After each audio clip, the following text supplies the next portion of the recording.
coping with existential strain can feel like having your fist clenched for your whole life. And when you begin to realize what's happening and you begin to soften the grip and begin to ease and kind of go, you know what, it's okay for me to be sensitive. It's okay for me to be despairing about how violent and cruel this world is. This is all okay. That can be very painful because it is like opening your fist after holding it tight for so long.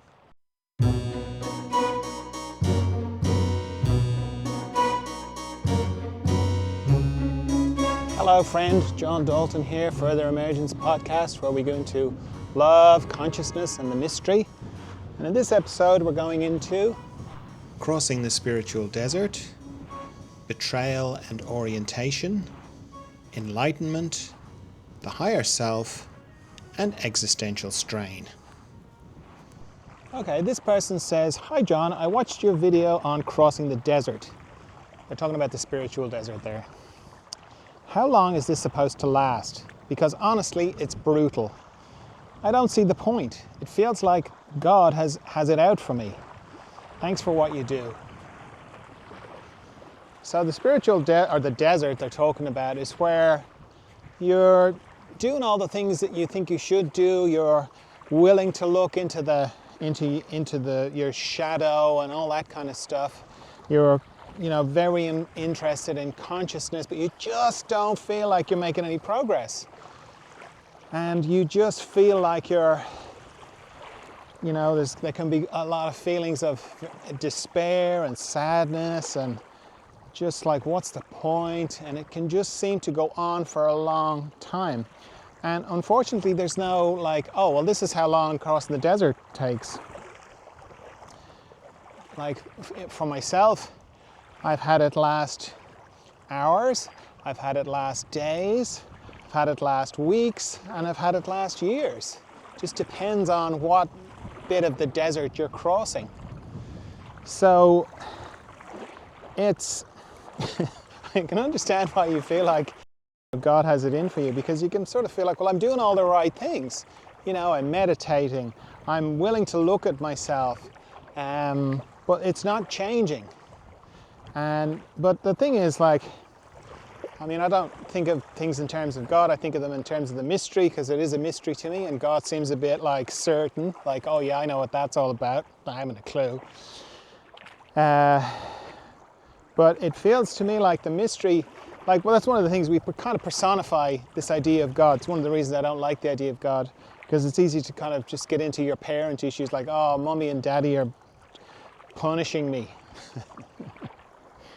So the mystery, I don't think, does that. I think the pain and the length of time just comes down to the unconsciousness, the particular bit of unconsciousness that you're working through. Some things clear fast and some things don't. But whenever I get really upset about this stuff and oh, that's it, this is all bullshit, I'm sick of this stupid spiritual life, this consciousness stuff, everyone else seems much happier, everyone else is just getting on with their life. They seem happy. Those kind of inner tantrums. I'll be kind to that part of myself for a little while, but then eventually I'll kind of go, I'll come back to the truth of I don't really have a choice in this. What else am I going to do? I'm drawn to this stuff, Some people are and some people aren't, and I am. So what, am I going to just stop being interested in consciousness, being interested in just pretend I don't know about the mystery,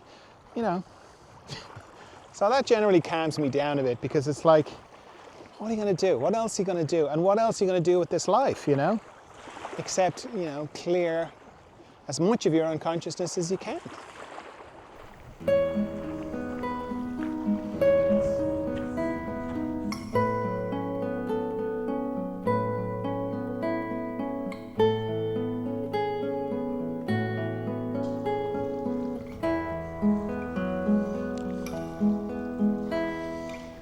All right, this person says, "Caro John," I think that's Italian. "Tell me, how does one survive such a betrayal? You see, I believed truly, deeply, that this person was my friend, my amico, someone I let close to my heart. And now They have revealed themselves to be something else entirely, maybe even my enemy. It has turned my world upside down. I am shaken, confused, furious. How could I have been so blind? So wrong. What was I seeing? What was I missing? And now the worst part, how can I ever trust myself again? My instincts, my judgment, they feel like strangers to me. Thank you from my whole heart for the light you bring. I need it now more than ever. Con gratitudine. Sure, I'm slaughtering that pronunciation. Well, thank you. I think the thing in that kind of situation is it can feel like the betrayal can feel like the thing that's disturbing you. And it does disturb you, and of course it hurts. But what's under that and what's really disturbing is the disorientation that comes with it. Because inside us we have our inner landscape. We kind of, everyone can kind of relate to that idea. But that inner landscape is how we know who we are. So that when we wake up in the morning and we put ourselves together, we know who we are. Now, I'm out in nature, so there's some mountains behind me. So it would be like in our inner landscape. Let's say, we've got a mountain of shame, the bay of tranquility, the beach of sorrow, and the river of regret. Now we might go, I don't like that mountain of shame. I think I'd like to change that. And that's fine.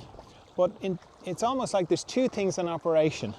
There's what the content of the landscape is, and then just the landscape. That's like the orientation of the landscape. So from that part of us, from that perspective, it's like mountain, bay, river, beach. That's all. So and this can happen a lot. I used to see this a lot in personal development trainings. People would come, they had these amazing transformations in like over a weekend. And it was a bit like they got rid of the mountain of shame. But within a month, they had the shame back. And that's nothing to do with, sabotage, or I want the shame back. It's not that. It's like the orientation system on the inside goes, where's the mountain? There was a mountain there and it's not there anymore. What the hell? It would be as disturbing as, let's say you live on a street and at the end of the street there's a T-junction. You've lived on that street for 10 years and every morning when you go to work, there's the T-junction, you turn right and you go to work. So you come home from work one night and you get up the next morning, you drive down your road, you get to the T-junction, but it's not a T-junction anymore. Now it's a crossroads and skyscrapers on the other side. Can you imagine how disturbing that would be? How disorienting. You'd be like, what happened? It's kind of the same, like when you get rid of the mountain of shame. There's one part doesn't really care what the mountain is made of, the orientation part. It's just concerned with, well, there's a mountain there. We, of course, are concerned with the shame. We don't want the shame. So that's why, like, when we make changes, like the other cliche is the people who win the lottery and within 2 or 3 years they're back to, exactly the same amount of money and maybe even worse off. And that'll be because it's been too disorienting. So when something like that happens, we think things are a certain way. This is my good friend, it's dear to my heart, I trust them, I know them. This is my partner, this is my spouse, I trust them, or this is whatever. And then when something shocking like that happens and it completely changes the way we feel, and we think it's all to do with the betrayal or all to do with the content, but often, or a big part, it's just to do with orientation. We don't know who we are anymore, and we don't know how the world works anymore. And that's the thing that's disturbing. And once you know that, then you sort of remove a good portion of the disturbance. I mean, yeah, you're still going to feel betrayed. You're still going to, feel all the feelings. But this feeling of like, I I can't trust myself anymore, that is a lot less, because you kind of know, oh, that feeling is not really about trusting myself, it's about disorientation. Like I'm disoriented because I thought things were a certain way and now they aren't. So let me just acclimatize to this new situation, and once I've reoriented myself to this new thing, then I'll be able to deal with the betrayal and all that kind of thing. And this applies to everything as I've observed it. When you make a big change like that on the inside, it's very important to include orientation so that you don't bounce back out of it, so that you help yourself ground and orient yourself in the new situation.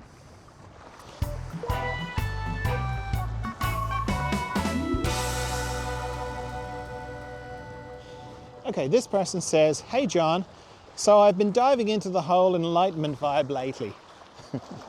I read your book, so good by the way, and watched your video too." Okay, I think they must be talking about my book Maya Noise, where I talk about enlightenment, and there's a video I have on YouTube about just my enlightenment story. Super inspiring. But here's the thing. Here's the thing I'm still wondering. You say there was this moment where you knew you were enlightened, but how did you know? Like, what was that knowing? Was it a feeling, a wave, a click in your being? So yeah, I'm just trying to wrap my head around it. How did you know you were enlightened? Or how do you know you're enlightened? Sending sunshine and cosmic vibes. Cosmic high fives. Thank you. Well, look, enlightenment's a very personal thing. And the big thing to know about enlightenment is not everybody's into it. If you're into it, you can't understand, it's hard to understand why other people are not into it. But in my experience, most people are not. They'll hear about it and they go, oh yeah, enlightenment, whatever, and then it just goes past them. But there are other people who are like, what is that thing? I want that. They're drawn to it. So it feels like, oh, it's a thing. It's like winning a medal at the Olympics. You either win it or you don't. And it's the same race for everybody. And it's not. In my experience, it's very personal. Like for some people, doing all the things that all the yogis that you read about in India, being able to levitate and bury their head in the sand and go without food and everything else. That's really important. It's like, well, unless I can do all that stuff, I'm not enlightened. That wasn't the case for me. It probably started out like that, but in the end it wasn't. It was very personal. And how I knew, one of the ways I knew I was enlightened was I wasn't looking to be enlightened anymore. I'm not going to go back into the whole story. You can find that story on YouTube or TikTok or wherever. But basically I was on a hook of my own creation about that. I sort of compacted every bit of unhappiness I had about myself and feelings of being less than. If I was with somebody that I knew was enlightened, like my spiritual teacher Barry Long, I knew he was enlightened. So being around him, I felt like grubby, and I felt like, oh God, there's something wrong with me. After I got enlightened, I didn't have that. Before I got enlightened, I was looking to get enlightened very earnestly, and it was a, 20-year process really. And after, I didn't have that anymore. I just knew that the thing I was looking for, I had got. So that's one way. So I can save you a little bit of time maybe, so maybe it won't take you 20 years, is if you write up everything you've ever read or heard about enlightenment, the attributes of everything you've ever heard about what it means to be enlightened. So you write that out on a big list. Then you go back onto the list and you get rid of everything that's not absolutely, like a deal breaker, like, oh, walking on or being able to levitate. Yeah, it'd be nice, be cool, be a good party trick. But if I was enlightened and I couldn't do that, that'd be okay. So you sort of get rid of everything that's not a deal breaker for enlightenment for you. And depending on what the list is that you're left with, and do it in all seriousness. Don't it's not a trivial thing, because it's very, if you're into it, it's a big thing. So go, look at every little attribute and go, being able to do magic things, is that really, do I have to be able to do that? And if you don't, then get it off the list until you're down to the very nub of what it means to you to be enlightened and why you're interested in this thing. So get down to that. So you've got this very short list. And then that cuts down a lot of brain power, because then every time you hear about somebody being able to do great tricks, that you don't kind of go, oh, look at how unenlightened I am, I can't do that trick. Okay? So you'll get all that, and you've got your list, you've got your little list left, and then you begin to excavate or examine this question of, what's the gap? Why am I not there now? Why do I not have that now? This thing, this nub that I've got down to, of this is what enlightenment means, this is what I want, this is what I'm going for. What's stopping me from knowing that I am that now? And that will turbocharge your quest for enlightenment. Just jumping into this episode to tell you about Patreon. If you're enjoying these episodes, if you're getting something from them and you'd like to help out, the idea is, if you met me in person, would you like to have a cup of tea with me?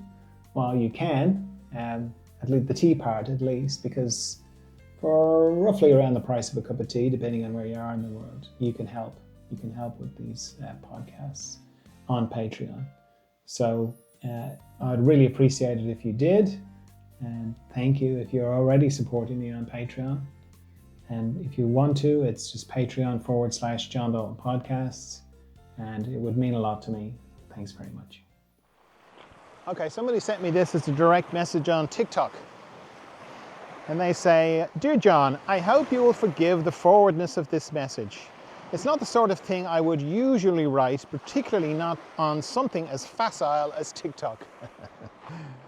But I have found your content thoughtful and surprisingly grounding.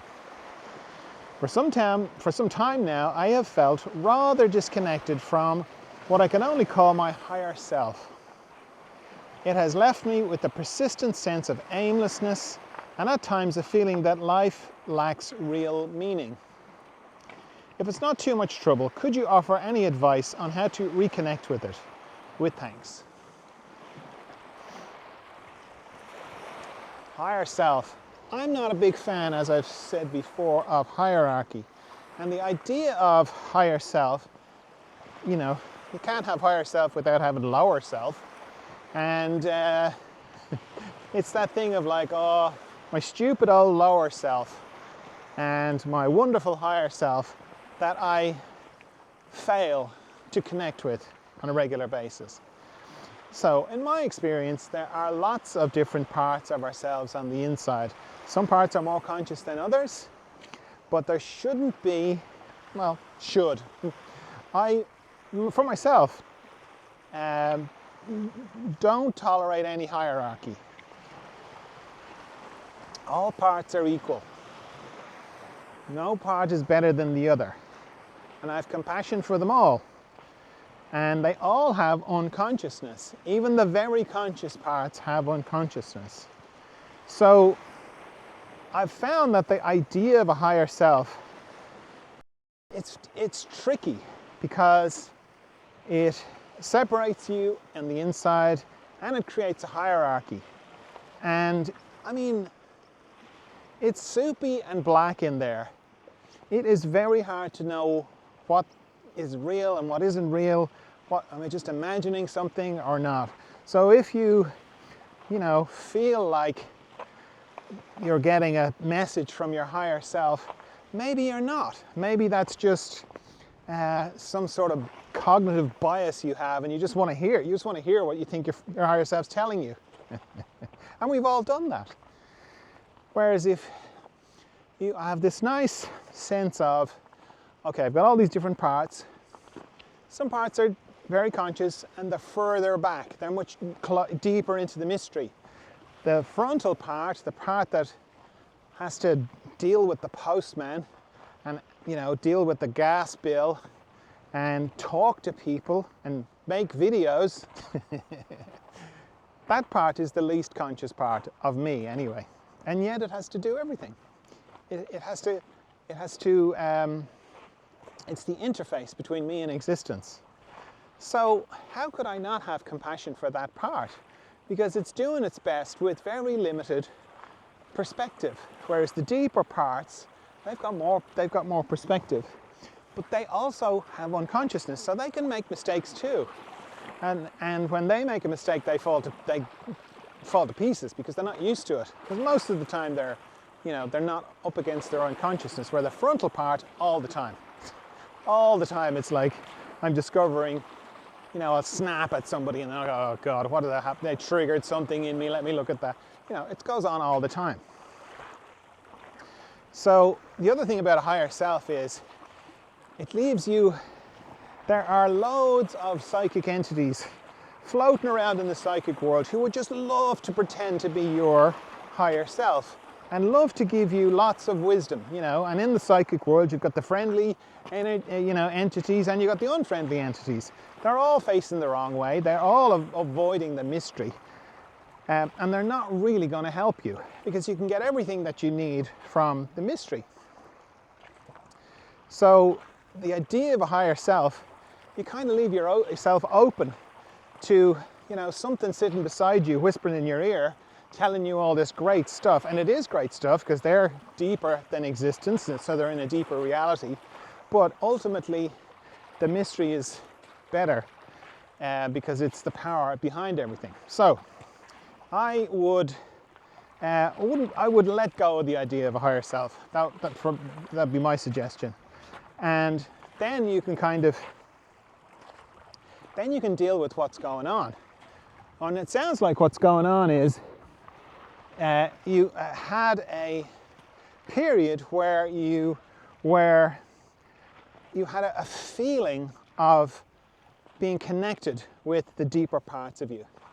And now you don't have that feeling. Because generally what happens in consciousness, in my experience, is we have an insight. And when you have an insight, it's like a bolt of lightning into a very dark, not a bolt of lightning, a bolt of light, or a beam of light, into a very dark place. And it can be, it can take your breath away. It can be so amazing and beautiful. But the circle of our consciousness increases and we get used to it. It becomes integrated into us.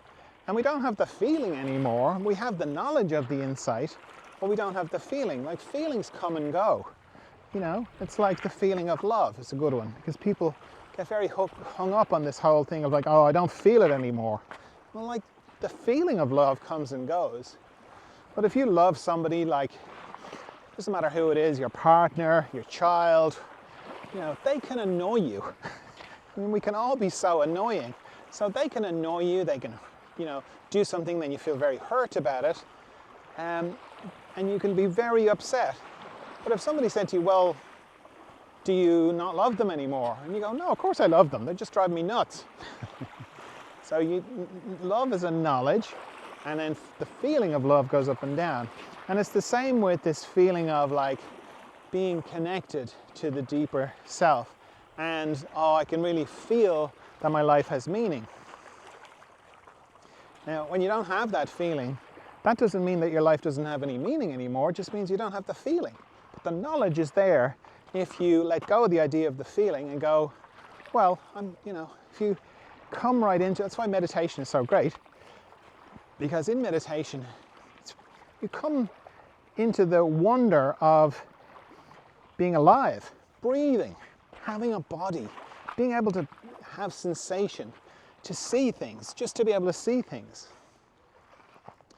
Like if you were able to put on a virtual reality suit and to experience some amazing, landscape, alien landscape that was as real as this is, it would be, people, people would be there all the time. Look how much time people spend watching telly or scrolling on little devices. Imagine if it was as real as this. People would never come out of there. So being here is amazing. Being alive is amazing. Being in this wonderful thing is amazing.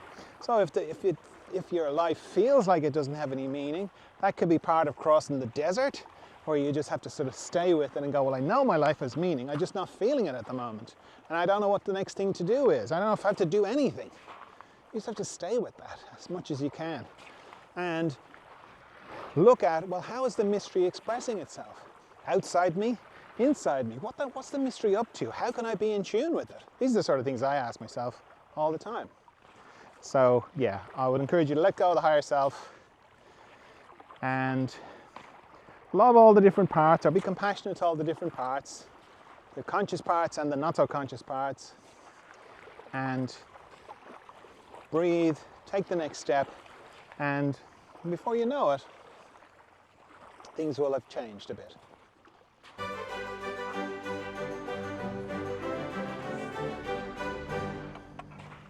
Okay, this person says, "Hi John, I've had a long life and I'll tell you, it hasn't been easy. It hasn't always been easy. I'm at that point now where everything feels too much. I won't go into all the details, but it feels like everything in my life is falling apart all at once. Health, finances, relationships and more. It's strange because I used to run companies and handle a lot, but now I can't even manage the smallest of things. Is this it? Is this what my life has come to? I'm really hoping you might have a different, more hopeful perspective because, to be honest, mine's pretty bleak right now. Thanks so much." Okay, well, that's a tough situation. But it's understandable, and I've seen it like a good few times with people I work with, doing my one-to-one sessions. And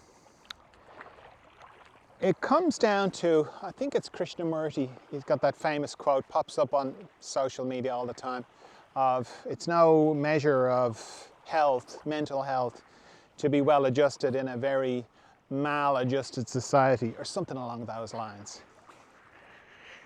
And like anything to do with our system, we can cope for a long time, depending on what it is that we need to cope with. But some things we can cope with for a very long time, years, a whole lifetime almost. Like this person sounds like they've had a long, life with lots of things.